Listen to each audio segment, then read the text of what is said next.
Hola, una salutació a tots. Ens tornem a retrobar avui per fer la tercera part de les ganxoneries que ja hem fet en altres ocasions, un treball que fan els companys de la FOCO, l'Associació per la Formació Continuada i l'Escola d'Adults de Sant Feliu de Guíxols, i en aquesta ocasió el que anem a buscar és una època de la dècada prodigiosa, bàsicament que és la que centrarà, de com era Sant Feliu, quines anècdotes vivien els seus músics, quins grups hi havia, quines sales de festa, etc etc. I hem buscat tota una sèrie de representants que treballaven en aquests grups, que ho feien per afició i que varen viure tota aquesta onada de la música iaié, que s'anomenava, que ens venia bàsicament de les Illes Britàniques en el centre del franquisme i que va costar molt d'entrar i que ells varen ser els que varen fer una miqueta de punxa de llança per portar al nostre jovent els nous ritmes que ens venien més enllà dels Pirineus. Les sales de festa, les discoteques i els iaiers és el títol d'aquest treball que us oferim avui, amb tota una sèrie de companys que estan aquí a la taula amb mi, l'Enric Àguila, que havia format part del grup dels Albatros, dels Xerpes, i actualment encara està en actiu, amb en Johnny Clara and the Hound Dogs, l'Alfons Areu, que també va estar en aquest grup dels Albatros i també dels Xerpes, en Jaume Oliver, amb una formació ja més dels 70, que eren els Narapa Music, i en Joan Canadell, que també en els Albatros i els Xerpes, entre altres formacions, va estar tocant diversos instruments com el piano, la bateria, etc. I el primer que els hi preguntaré és anar a buscar d'aquest terme iaié, que es deia la música iaié, o aquest moviment que hi havia en aquella època, doncs d'on consideren que provenia. Bona nit, Enric, tu mateix. Bona nit. Bé, això del iaié, tu dius que va venir d'Inglaterra, lògicament va venir d'allà, però iaié, la paraula aquesta, va venir més aviat de França per nosaltres, que a Inglaterra era el yeah, que deien els Beatles, i a França els van convertir en iaié.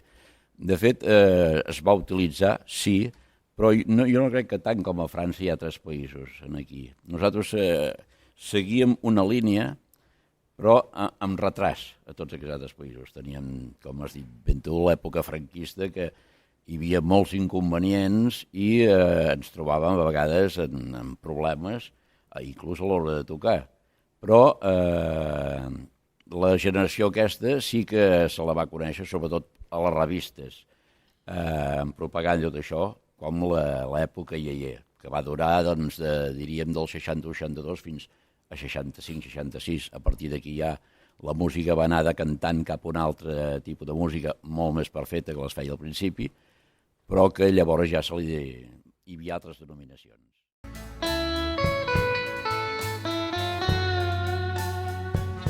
Deies de la moda, nosaltres llavors, quan jo tocava amb els Xerpes, en l'època de l'any 1966-67, anàvem a Barcelona a comprar roba que venia d'Inglaterra.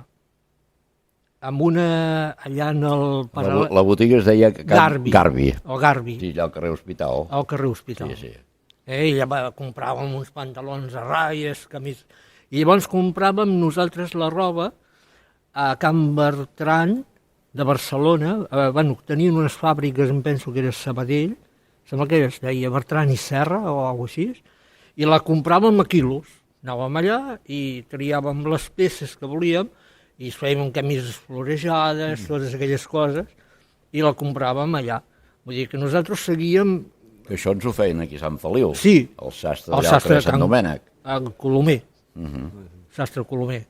I llavors el de la carretera de Girona, Conrado Massaller.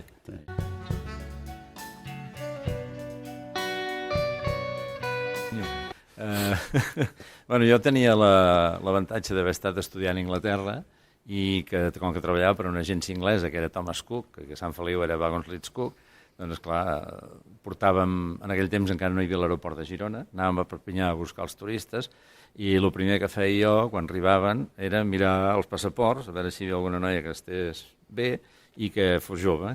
I llavors, intentava tirar la canya, no? Això era una de les coses primeres que es feien. I com jo, altres, esclar.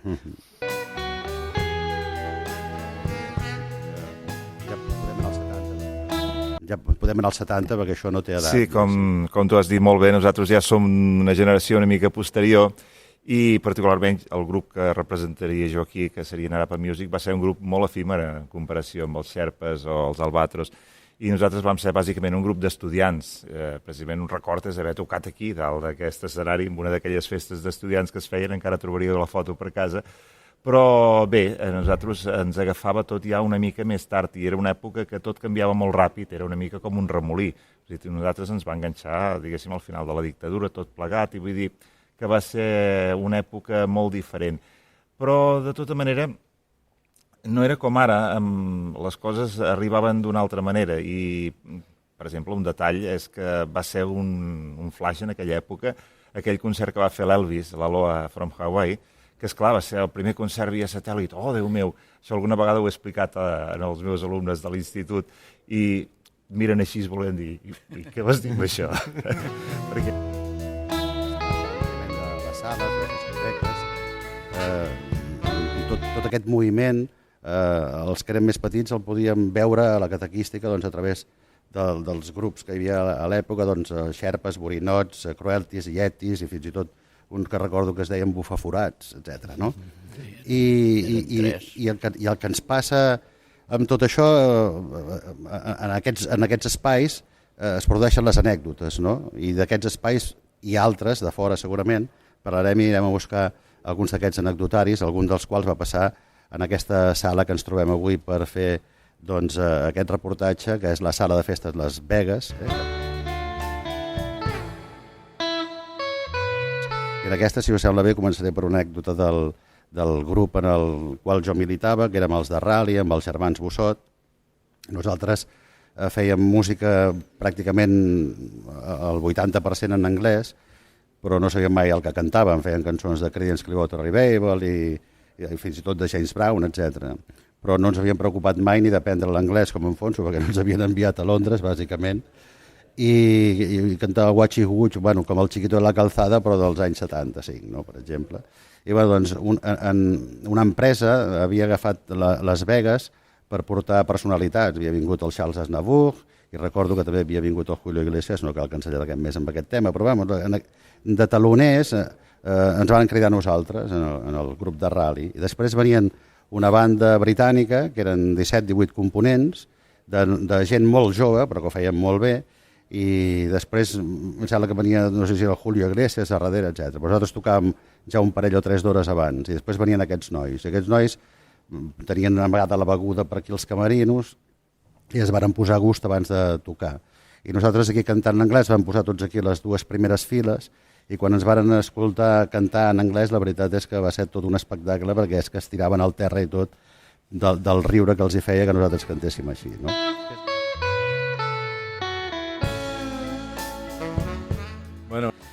Bueno, jo, una anècdota a mi em va passar amb una noia d'aquestes que vaig conèixer, anglesa, que venien amb els avions des de Londres a Perpinyà, perquè a Girona encara no hi havia l'aeroport, imagina si parlo d'anys, devia ser l'any 65 o així.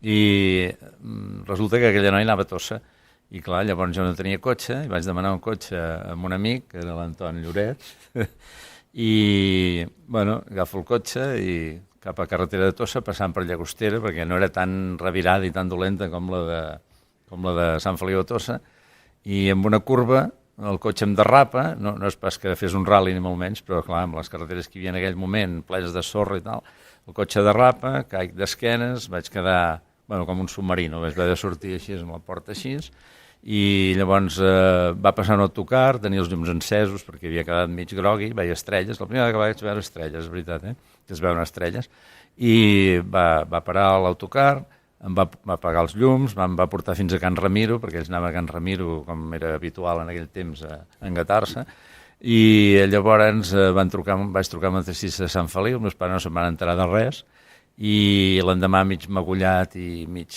fet pols cap a treballar, com si no hagués passat res, i aquella noia encara em deu estar esperant. Enric. Bueno, la meva serà, doncs, dintre dels Xerpes. Els Xerpes, jo hi vaig entrar-hi cap als 68, 68, perquè va haver-hi un dels components que va plegar, i, esclar, l'amo del local els va dir que o eren 4, tal com hi havia en el pòster, o s'anaven al carrer. Em van venir a buscar a mi si els podia ajudar per la temporada, i, bueno, vaig dir que sí. El que passa, el problema era que de lo que tocaven potser 7 o 8 cançons dels Shadows, i no parem de comptar. Llavors cada dia a la tarda anava a Can Francesc Mas i ell m'ensenyava les cançons que anaven a tocar. Bé, doncs també tenim que dir que aquella època vam tocar molt, aquell any, perquè el diumenges, al dematí, fèiem cafè-concert a Santa Coloma de Farners, on sigués, a la tarda aquí a Las Vegas, i de seguida cap a Lloret, que tocàvem de 10 a les 5 de la matinada. Això cada dia. Això, bueno, els diumenges 3 cops, però a Lloret cada dia hi anàvem. Bé, doncs, en allà un ja devia fer potser una setmana que tocava amb ells, no les tocava totes, lògicament, i un dia estava allà tocant, i davant meu se planta un noi, amb la seva senyora, i anava mirant com posava els dits a la guitarra. I bueno, perquè jo, esclar, als moments que jo no tocava, hi havia l'amo del local que em deia que jo era el primer de la Costa Brava que havia fet playback. I quan no tocava me girava mirant en encara d'ell, llavors me baixava el volum i feia veure que tocava fent acords impossibles o difícils. I aquell noi anant-me mirant. I bueno, això, el segon dia, torna a venir i també el mateix. Acabem la primera part, baixo i se m'acosta i me diu, tu toques? Dic, home, aviam, si no toqués, què faria jo aquí? Diu, vale. Esclar, llavors, com vaig pujar a tocar, els dic, escolta, fem aquestes 7 que s'havia de seguides, i així no es notarà tant. Sí, vam fer les 7, aquell tio també anava mirant, perquè en realitat anava amb la dona, però cada dia es quedava allà mirant amb mi, més que ballar amb la dona. I al cap devia passar 8 o 10 dies, que ell venia cada dia, amb una d'aquestes mitges parts que hi havia, se m'acosta i diu, escolta, mira, aquesta i aquesta, tu no toques. Dic, què vols dir que no toco? Agafa la cartera, se l'obre, diu, mira, veus, jo sóc el guitarra solista en Johnny Holiday, i estic de vacances aquí, i tu m'estic trencant el cap. Diu, digue'm la veritat. Dic, és veritat. Dic, passa això, dic, jo he començat tard amb ells i estic aprenent el repertori. Diu, vale, diu, però almenys ara respiro tranquil, i cada nit, quan venia a ballar amb la seva dona, quan jo no tocava, ell me feia així amb el dit. No, I si tocava, me deia així amb el cap. No, va ser una anècdota molt maca.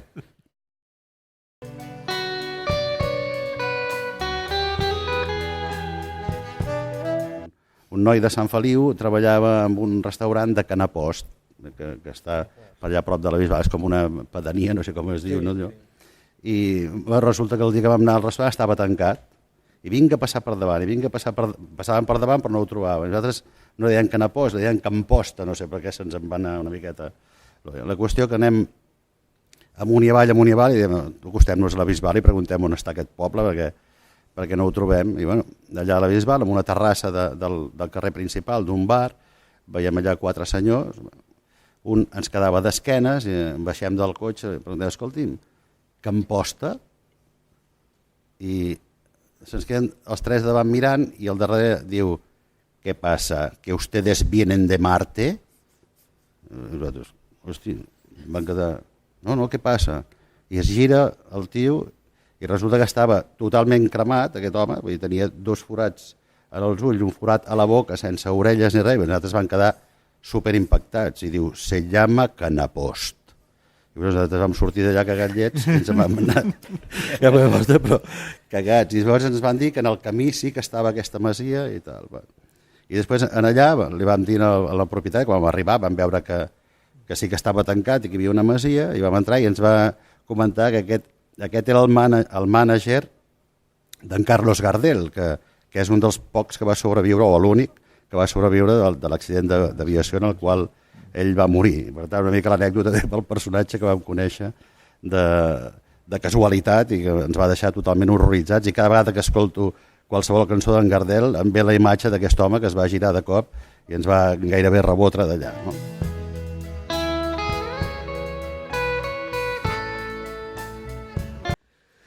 Imagina't l'any 66, en ple franquisme i tota la repressió que hi ha, nosaltres actuàvem aquí. I aquí l'escenari, aquí hi havia els vestuaris, bueno, que anaves a dalt, en els vestuaris, però molta gent, per anar de pressa, es canviaven aquí, nosaltres ens canviàvem aquí. I aquella tarda ens van dir, ostres, avui hi ha uns nanos inglesos que ho fan molt bé i tal, diu que han anat a Palamós perquè tenien, els Rocolons tenia la sala, el cine i la sala aquella de Palamós, Carmen, no? el Carmen, em sembla que es deia. Això, el cine era el Cine Carmen. Sí, però llavors també tenien una... No era l'Arboleda? No. Estava allà, allà on és Ràdio Costa Brava, El Savoy era. al Savoy. Savoy. Ells portaven el Savoy. Diu, i vindran a tocar 3 o 4 o 5 peces i tal i qual. Diu, així podeu descansar i tocaran ells. Va. Fem la primera part i veig que van arribant, es posen allà i en Mas diu, hòstia, quina noia tan maca, guaita, quina dona tan maca. I tot de cop i volta es comencen a canviar. I aquella dona, tu, cra. I en Mas diu, ostres, que tens un bon cine avui aquí al costat. I la tia es va quedar en pilotes, va tornar a vestir i va sortir tan tranquil·la, esclar, una inglesa, era allà, i jo allà no sabia ni allà on mirar, m'entens? Aquí mateix, aquesta. Però me'n va passar una de molt bona, que aquesta no la sap ningú, en el River, perquè no la sap ni l'Enric, no la sap ni l'Alfons, no la sap ningú. Al River, com hi tocàvem, penso que era això, el 66, el primer any i el segon. Moltes tardes jo anava a passar-hi una hora, així com muntaven, que posaven les ampolles, licors, bueno, que ho reclaven les taules, així. Jo anava a ensajar un rato. Com que tenia la bateria muntada allà, doncs m'hi tirava una hora o una cosa així. I un dia en Duc me diu, escolta'm, t'esperen aquell matrimoni d'allà. M'han demanat per tu i m'han dit que es volien esperar, que han de parlar amb tu. Diu, són francesos? Va. Jo llavors ja sabia més o menys, el francès i tal i qual. I m'hi costo. I dic, què tal, com estan? I en francès, i què volen i tal. I l'home em diu, i encara me pregunta el que vol, el que nosaltres volem. Ja ho sap el que volem nosaltres. I jo li vaig dir, escolti, és que jo els conec de res. I me diu, com que no ens coneix de res? A nosaltres no, però la meva filla sí que la coneix. I jo li dic, escolta, és que no sé de què me parlen. Què que no sé? Vostè és un sinvergüenç, un desgraciat. Com que no? Ara vindrà la meva filla, ja ho veurà. I jo li dic, escolti, és que no sé de què me parla. Diu, ja ho veuràs, ja. És dir que l'ha deixada embarassada, ha fotut al camp. I encara no sap el que no sap el que volem ni el que ha passat. I jo, ja, perdoni, què? I llavors baixa la noia amb una criatura. I diu, mira, la tens allà, home. Ja, mira, això és el resultat de l'any passat, de l'estiu passat.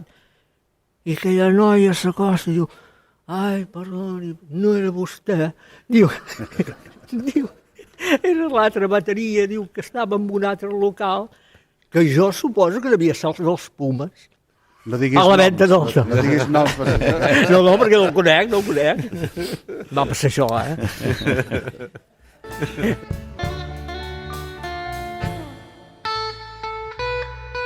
Bueno, jo, esclar, com que a part d'aquest món, diguéssim, dels conjunts, he fet molts anys de músic mercenari, per dir-ho d'alguna manera, esclar, me n'han passat de seques i de verdes, però pensant així amb aquestes coses que heu explicat vosaltres, una que suposo que tots els que formaven part del grup se'n deuen en recordar, nosaltres, clar, vam tocar relativament poc, teníem un repertori curt, i tocàvem bàsicament doncs, festes d'estudiants i coses d'aquestes. Però una vegada ens va trucar un personatge, una guilla, que els que sou del món ja sabeu què vol dir, els representants que es posen en contacte amb la gent i per una comissió doncs, porten músics cap aquí, cap allà. I devia tenir problemes aquell cap de setmana i ens va demanar per anar a tocar a Lloret. i l'endemà també havíem d'anar a Llagostera, al casino de Llagostera. Però aquesta de Lloret va ser apoteòsica, perquè, clar, nosaltres teníem el repertori que ens agradava a nosaltres i en el públic que solies tenir les festes d'estudiants, però, esclar, un repertori curt i que tampoc no donava per fer ballar a la gent de la manera estàndard d'aquella època. El resultat, que vam anar a la Hermandat Sindical de Labradores i Ganaderos de Lloret, que estava per allà al carrer Sant Pere, i allà s'hi trobaven cambrers i cambreres que suposo que més que anar a lligar ja anaven a buscar la parienta, diguéssim, era un ambient especial. I nosaltres, clar, els hi vam fer el nostre repertori ja i ens miraven amb una cara que no anaves pas enlloc, fins que al final algú ja se li va escapar chorizo, tocava un paso doble! I així vam salvar els mobles com vam poder i bueno, vam sortir una mica allò en el cul entre cames. Ara això sí, després vam anar l'endemà allà a Llagostera, que ja teníem clar que ja vam sortir la mar de bé, que bé, però esclar, és una data que suposo que tots se'n deuen recordar d'aquesta feta de Lloret.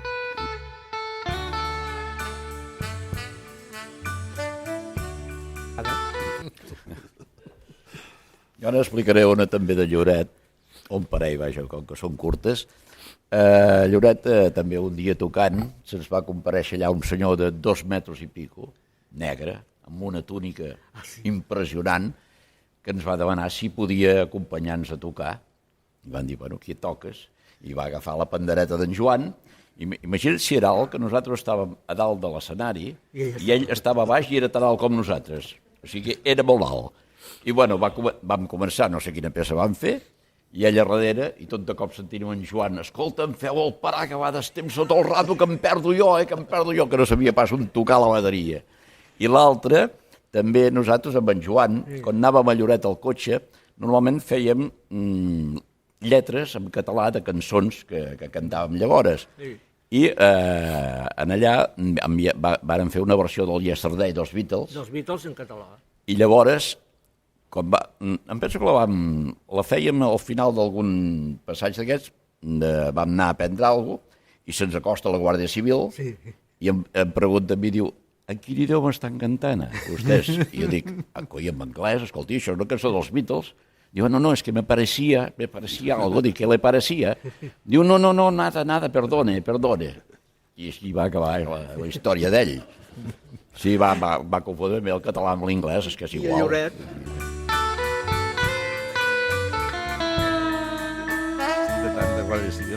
A mi em va passar un cas, també amb un anglès d'aquestes del cotxe de l'aeroport de Perpinyà, que llavors estava de moda el Capçassal, no? I era un hotel i a més hi feien ball i tal. I un dia vaig dir, bueno, per què no anem a ballar al Capçassal, que almenys és una cosa diferent d'estar a Sant Feliu.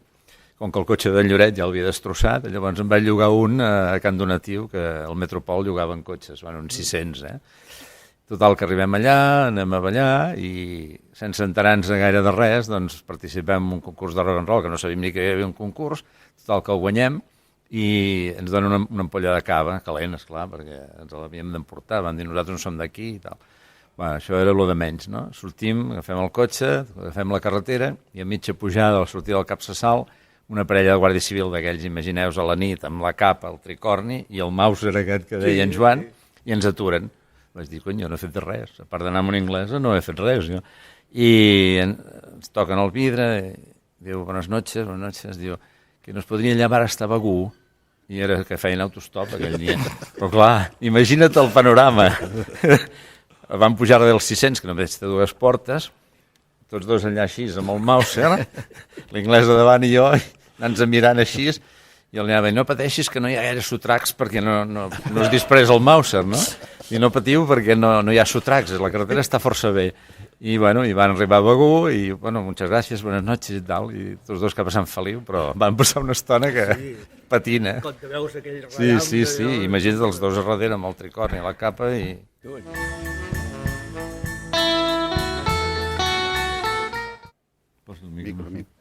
No, però el River va ser la més espectacular. La més espectacular, sí. Com que tocàvem amb una tarima i no arribava ben bé... Feta de taulons, de paleta. Doncs el tamboret va anar reculant, cap enrere. Jo recordo això, perquè, esclar, a mi em va passar, jo sóc el que recordo menys, i a les Hunzassa, en el tauló, a darrere, entre el tauló i la paret, esclar, jo vaig sortir disparat, van sortir plats, caixa, tot va sortir disparat en allà. No, sí, vas desaparèixer de cop. De cop, de cop. Sí, perquè va quedar allò sense bateria. Sense res, davant. sense res. Estava més a l'aire, Però jo explicaré una que abans estava dient en Jaume això de fer de músic mercenari i sempre ens ha passat a tots que ens surt un bolo i per no perdre els calés ens la juguem per anar a tocar coses que no sabem, no? I nosaltres que tocàvem, com he dit abans, cançons de Creedence Clearwater Revival o de James Brown, etc, ens diuen que per la nit de Cap d'Any, que sempre els grups bons estan agafats i després els que van tard no tenen orquestra o grup en directe, que és el que es feia allà als anys 70, ja a tocar dels 80 potser, ens van dir, tu hi ha tants calés, molts calés, per una nit de Cap d'Any, no sé si era el Club Nàutic, em sembla, de la Fosca, de Palamós o per ahí. Pagaven, pagaven. Sí, pagaven molt. I nosaltres no en teníem ni idea de tot això, anàvem justos, no? I llavors li vam dir a en Xavi Costa, que havia estat amb Nova Experiència, no? Llavors ja s'ho havien pràcticament deixat, o deixat del tot, i ell assajava, no? Com es diu l'instrument aquell, que és... Una concertina. Una concertina, o sigui, no teníem ni piano, li deixàvem per la nit de Cap d'Any. Perdó. I bueno, al final vam fer 4 cançons, un pas doble, no sé què, molt poc repertori i vam anar cap allà. I hi havia gent que estava molt avasada això de ballar als balls de saló i nosaltres no havíem tocat mai balls de saló i estàvem tocant un pas doble i va pujar el tio d'una parella que una mica més és lesionada allà dient no tenéis ni puta idea de lo que es un paso doble.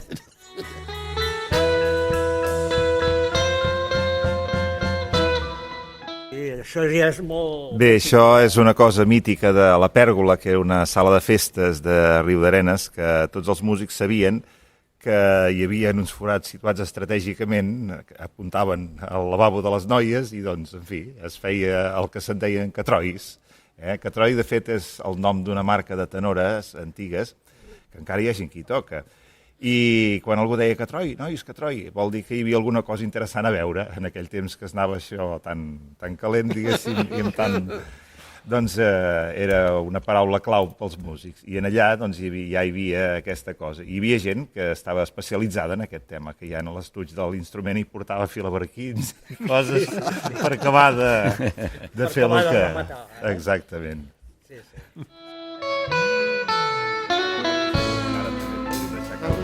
Perquè també a vegades allà a Fanals, a Lloret, també vigilaven si hi havia algun cotxe que pensaven que hi havia marro, doncs quan calculaven que la cosa estava en marxa s'acostaven per allà a veure què i demanaven papers, però això era el que menys els importava.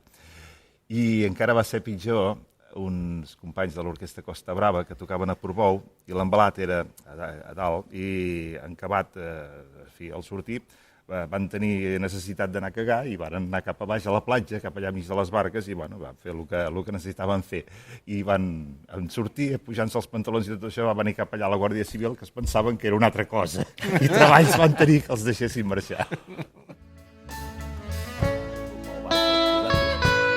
Cada any, per Nadal, anàvem a un poble petit de pagès, amb les guitarres, tot això, ens oferíem l'església per cantar dintre l'església, i llavors anàvem al restaurant i allà no fèiem ball, però tocàvem i la gent ballava.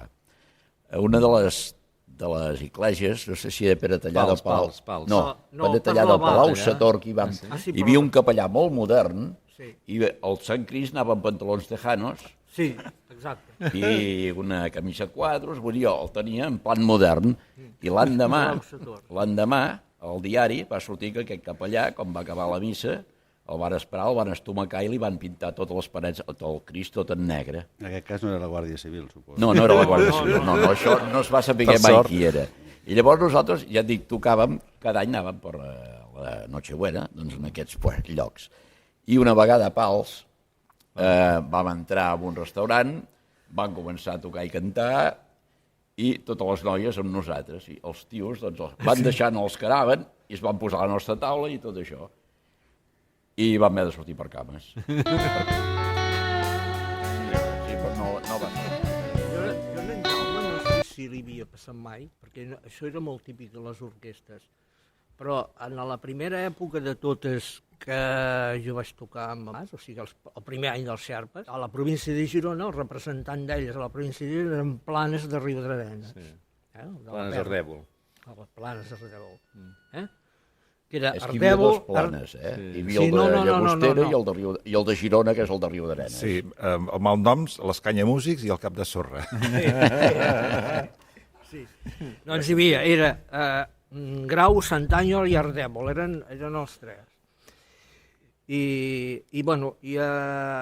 llavors, això era molt típic, com anaves en pobles petits de pagès, per allà a l'Olot, que nosaltres hi havíem anat alguna vegada, per allà dalt Sant Joan les Fonts, més amunt, algun poble d'aquests petits, que jo deia, mira, els pagesos han trencat la guardiola i han agafat un conjunt, no?, perquè per ser diferents, no?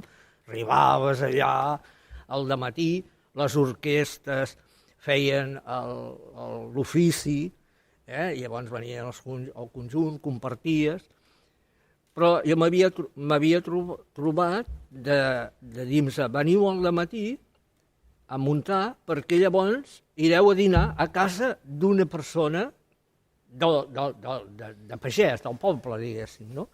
I llavors a mi me va tocar anar a dinar a casa d'uns pagesos i me van venir a buscar amb un tractor. Amb un tractor, i jo i ell, doncs vinga, cap a casa seva, allà hi havia tot allò, hi havia la festa major, 5 o 6 plats, bueno, no, escolti, no, jo tinc d'anar a tocar i vull a la tarda, escolti. I això els músics, jo no sé si t'havia passat mai, també ho feien, però jo ho havia vist. Era tradició abans, quan no hi havia restaurants com ara, que en un poble es repartien els músics per les cases, i això jo encara ho he viscut, però d'una manera ja no l'autèntica, a 7 cases. A 7 cases et agafaven i vosaltres dos aneu amb aquests, vosaltres dos aneu amb aquests, vosaltres dos aneu amb aquests. Te portaven, bàsicament, als restaurants. Però no menjaves al restaurant, menjaves amb la família. Sí, la família.